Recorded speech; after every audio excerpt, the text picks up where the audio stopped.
सही टाइम तो बताना। बाबू कहाँ हो? तुम्हारा बाबू व्यस्त है, महादेव की भक्ति में मस्त है। अच्छा। और सावन सुनो तुम नजर नहीं आना, तेरा बाबू हो चुका है महादेव का दीवाना।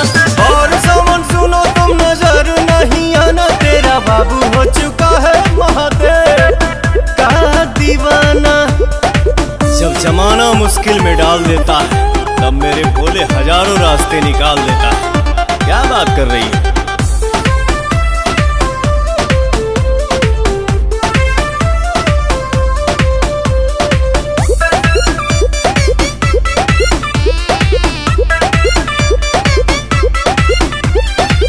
ऐसन बोला के हो करेला का, 24 घंटा ध्यान धरेला का।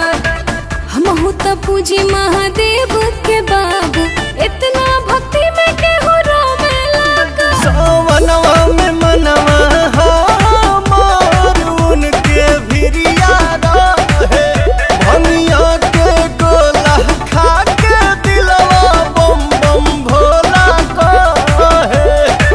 इतना सताते हो, मिलना आते खाली करते हो तुम तो बहाना। बाबू मिलो ना यार। भर सावन सुनो तुम नजर नहीं आना, तेरा बाबू हो चुका है महादेव का दीवाना। भर सावन सुनो तुम नजर नहीं आना, तेरा बाबू हो चुका है महादेव का दीवाना।